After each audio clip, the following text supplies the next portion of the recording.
Zink von de letzte Jiden auf Europas Erd. Wie kann ich singen? Wie kann ich öffnen mein Mäul, als ich bin geblieben einer noch allein? Mir gräult a Gräuel. Me weint, ich hör weiter gewein.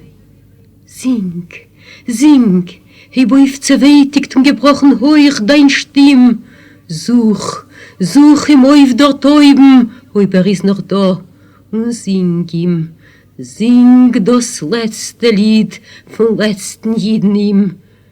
Gelebt, gestorben, nicht begraben und nicht da. When the Russians advanced, they shunted us westward to Belsen. No one had ever heard of it. Belsen's very different to Auschwitz. There are no chimneys in Belsen. Here, people perish. Typhus, lice, dirt, no hygiene, no medication, no food, no more water. We can only sit and wait and watch each other fade. Every day now, the death marches arrive from across Germany. People, half dead, dragging themselves into the camp. They have marched for days on end to get here. Most of them died along the way. The bodies have started piling up now. It's hot. They gave us some string. They wanted us to tie the arms of the dead together and drag them along the road to a big ditch. But we're too weak. So the bodies remain in the camp. The corpses are now so much a part of the landscape, we barely notice them anymore. We can hear shooting and rumbling in the distance. People are saying it may be tanks, but whose tanks? Someone suggested it may be the British. We have waited and hoped and feared for 3 years now, but too late. For the dead, but also for us, the living. We have lost our friends, our families, our homes. Nobody waits for us anywhere. They may be able to liberate us from the fear of death, but the fear of life will never go away.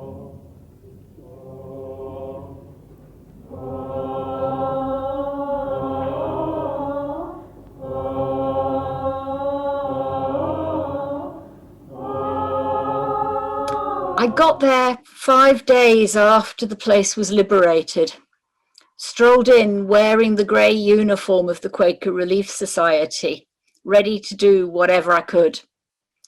The Quakers had gone out to Germany in 1945 when it was becoming clear that things were nearly over, but I'd been there for longer, nearly a year. I'd seen the results of the famine in Holland, helped with the casualties after the Rhine crossing, done whatever was needed, wherever it was needed. The theory was, despite the fact that I wasn't a nurse, that I'd be capable. The theory was that anyone who'd worked in bomber command's filter rooms was capable of organising just about anything. Get yourself out there, Jane, they said. You'll find something to do. And they were right. Somehow I managed to keep busy. I started by stealing beds. Well, let's call it liberating beds. 14,000 of them. We reckoned that the survivors of the camp needed them more than their German owners did. The inmates were sleeping 3 to 4 in a bunk, sick, starving and dying, all tangled up together. You can imagine how fast disease went round. Typhus was the worst. You get that from lice, and they just love a nice crowded bed. We made more room by taking out the corpses. That was another job for me. I'd count them out, record what had happened to them, and arrange for them to be transported for burial. But in the end, all of us, practically all of us, men, women, student doctors, you name it, we nursed. Cook, social worker, driver or interpreter. There was no distinction. What was needed was nurses, and that's what we did. We made use of what German doctors and nurses had already been taken prisoner, and we sent out a call to anyone we thought might be able to help. The Red Cross, the International Guide Society, anyone with skill, and more importantly, with willing hands.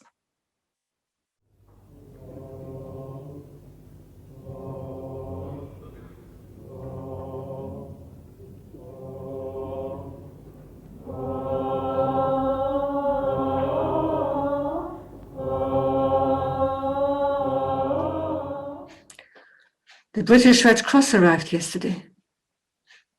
I'm not sure if there's a connection, but at the same time, a large quantity of lipsticks turned up. I wish I knew who came up with this idea. Women are lying on their beds without a sheet, with no nightdress, but with scarlet red lips. You can see them walking around with nothing but a blanket over their shoulders, but with scarlet red lips. Today I saw a woman lying dead on a post-mortem table, and clutched in her hand was a piece of lipstick. At last someone gave us back some humanity. We are no longer just a number.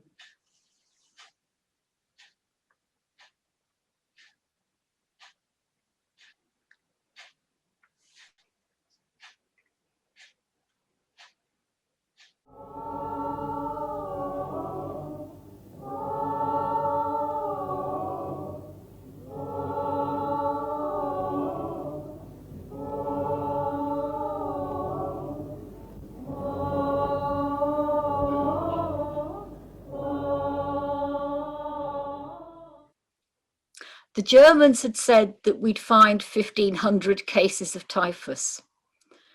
They'd neglected to mention the other 55,000 living dead, or the 10,000 unburied corpses. There were other things they'd not got round to mentioning.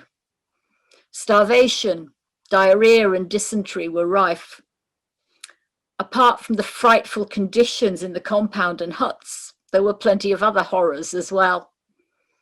The enormous piles of dead and dying everywhere, the crematoria, the gallows in the centre of the camp, the signs of mass burial and the enormous open graves.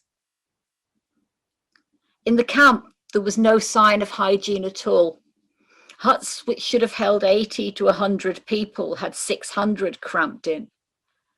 And the condition of the survivors was, well, you've heard other people talk about that. It was undescribable. Worst of all was what we found in the hut with the Russian flag flying over it. I can't even begin to speak about that. They must have hated them worst of all. Sein Gelob, sein Gelob, but what good would it do to forget? Forgetting would mean losing my family again, forever. I grew up in Amsterdam. In our first year at the new Jewish school, there were 13 students in our class. By the second year, we were down to 16. People kept disappearing and would never be seen again. It was there that I met a nice girl who had a lovely smile, Anne Frank. She disappeared there one day too, and there were rumours that her family had actually got away to Switzerland. In an attempt to cover up any traces of death and extermination in Auschwitz-Birkenau, the Germans started evacuating the prisoners. The March of Death started. Anne and her sister, Margot, boarded the train to Belsen in October. Living in pain was the only way to survive, to be alive. By mid-1944, there had been 7,000 prisoners in the entire complex. By December of that year, the number had more than doubled. 15,000 prisoners left on our own, trying to survive with whatever was made available to us. Prisoners were dying during the day and during the night. It was common to hear the sound of death as we were sleeping. We'd hear the frightening noise similar to snoring, and we would know that someone had died. One day, as I was walking outside the barrack area, I saw Anne on the other side of the barbed wire fence. She looked as frail as I did. I still have my hair, but she had been shaved. Later, I heard from some of the women that were still in the camp that she'd not made it. Margot and her sister passed away in March, both from typhus. Margot fell from a bed and died on the ground. She could no longer have the strength to stand up, and died a few days later, also taken by the disease.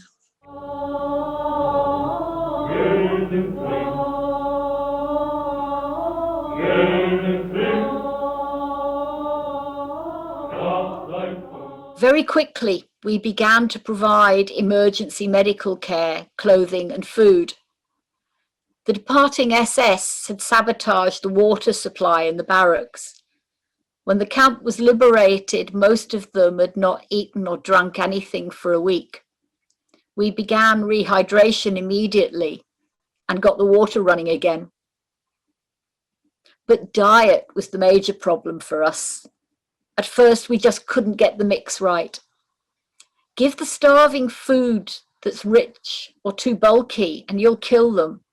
Neither organs nor gut can handle it. And they were all starving. In the months leading up to the liberation, they'd been getting less than 800 calories a day, maybe 200 grams of rye bread, and varying amounts of soup, mostly containing mangelwurzel. It's a kind of turnip. In the Schwinn, meine Feen, ist der Gang aus dem Flugzeug geworden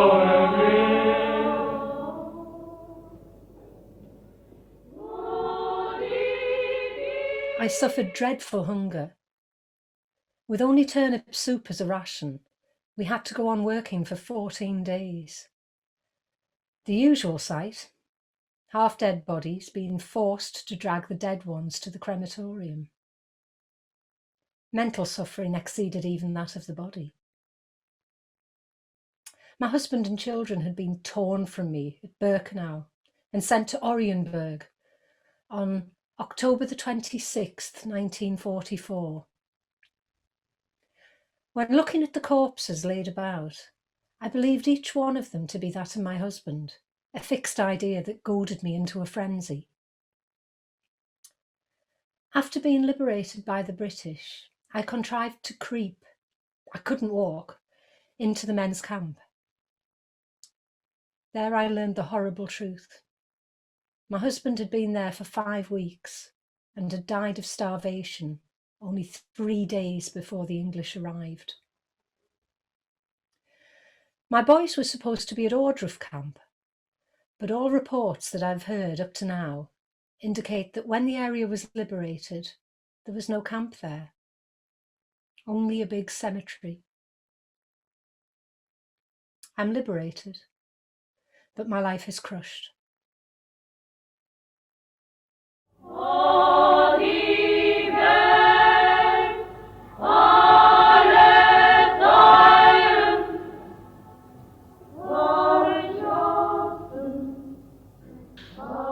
Nine 9,000 people died in April, and by the end of June, another 4,000. We'd started with bully beef, most of it offered by the squaddies from their own rations. We killed them with kindness. Next, we tried skimmed milk, The result was a little better, but still far from acceptable. Next, variants on the Bengal famine mixture, which we were assured had worked extremely well in India just a few years earlier. It's a thick porridge made of sugar, dried milk, flour, salt and water. A litre of that plus vitamins per person each day. For 2 days it seemed to be working. But then a lot of them started to complain that it was too sweet, which seemed odd. Then we realised that they just couldn't handle the sugar. It was actually causing diarrhoea. The vitamins came in a glucose solution. So we tried swapping some of the sugar in the famine mixture for salt. We had a pre-digested protein mixture, which we gave in a number of cases, nearly always, unfortunately, with very limited success. You see, under starvation conditions, the gut, the liver just can't process protein, particularly if it's not been digested in some way. You have to break it down before it's been given. Intravenously, it had a marvelous effect in some cases. It seemed to clear up the symptoms of starvation overnight. But in others, it actually made the swelling worse, and we just had to stop it. Cooking facilities were completely inadequate. There were 5 cookhouses of varying sizes equipped with a number of large boilers, but they were nothing like enough. The only containers available to distribute the food were a few large dustbins. And then there were all the other problems. Fear of being without food caused the inmates, even the dying, to hoard. Nearly every bed had mangled scraps of bread or butter hidden under mattresses or pillows. And of course, that attracted rats, insects, and other vermin, increasing the rate of infection.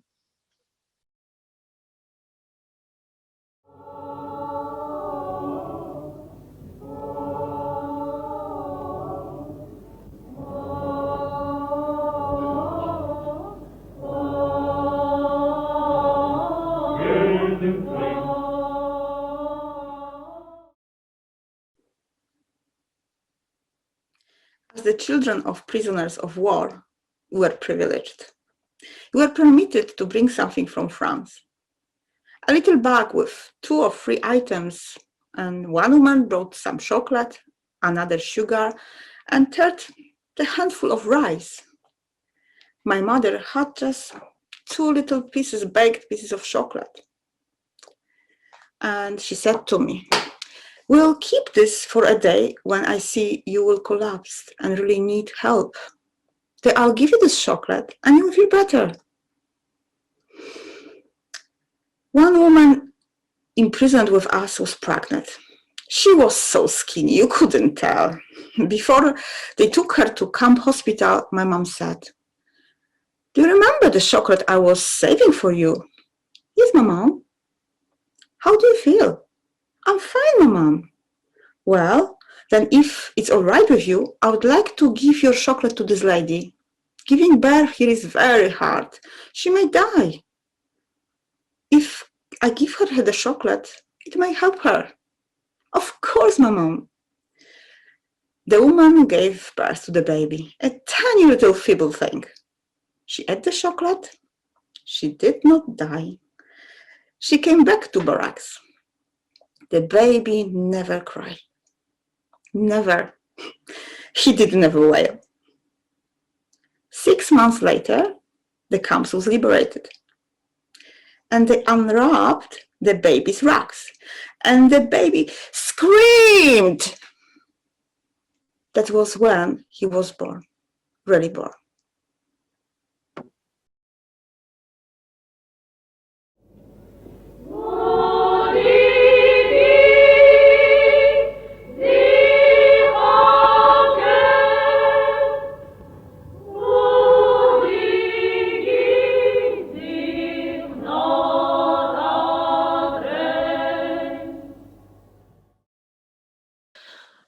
The filth and vermin were everywhere, and nearly a third of our people were suffering from typhus.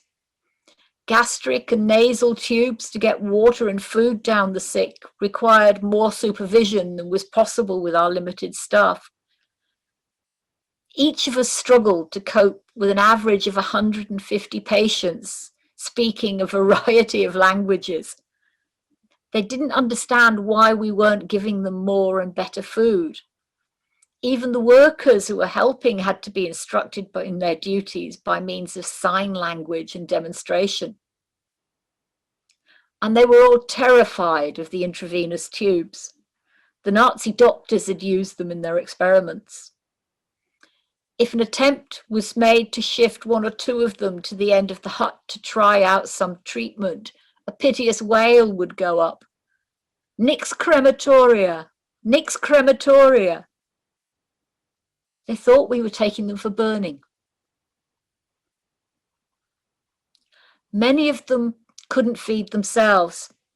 They had no eating utensils or plates, and at the time of the food distribution, they behaved more like ravenous wolves than human beings. Fights broke out at every mealtime as they screamed at each other in their different languages.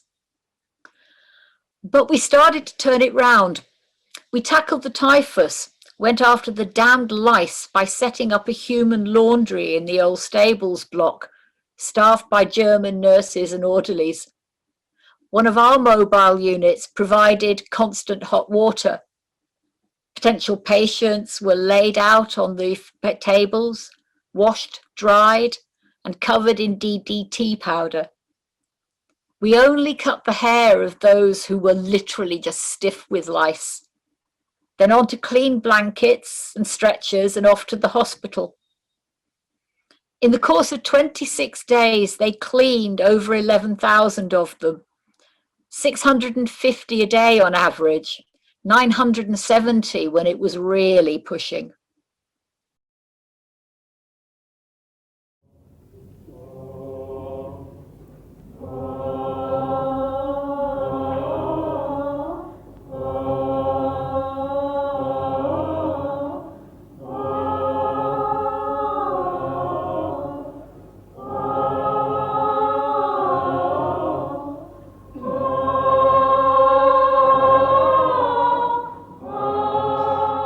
I was one of the first ones to be transferred to the new recovery camp. I was still relatively well and able to walk. Before we were allowed to go, we had to be sprayed with DDT to try to stop us spreading any further the disease around the camp. Once we got there, we were given soap and a towel and told to have a shower. Oh, shower. The warm water running down my back, I shall never forget it. Once again to feel like a human being instead of living in filth and degradation. It was so wonderful to make me feel like a young woman again. Weist mir, beweist sich alle mir, kommt alle, kommt. Ich will euch alle sehen, ich will euch angucken. Ich will auf mein Volk, mein Ausgehargeten, guckt und stumm, verstummt. The Saturday when the Jerrys surrendered was one of the best days we had. Our hut was clean, well, cleaner, and the patients sang to us. The food was good. There were potatoes, 3 small ones each, lemonade, brown soup, which they hardly touched, and Bengal famine mixture flavoured with leeks, which went down pretty well, particularly after we'd flavoured it with paprika. The fit ones had a slice of bread and cheese or meat. Best of all was a brew that went by the name of tea. Only 6 died that day. I finished packing this morning, ready to head off on my next assignment. Somewhere in Poland, I'm told. With a bit of luck, I'll be able to put my uniform back on. I couldn't go on wearing the Quaker grey in the camp because it looked too much like the outfits of the women guards. No matter how much I explained to them that I was neither a Nazi or a Christian, they were still throwing stones and catcalling. So I borrowed this little lot. It'll be nice to get back to the proper uniform. But there's one thing that I was wearing when I walked through those camp gates for the first time. One thing that I've never taken off. The Marvin David, the Star of David. One in the eye for you, Mr. Hitler, courtesy of Jane Neverson.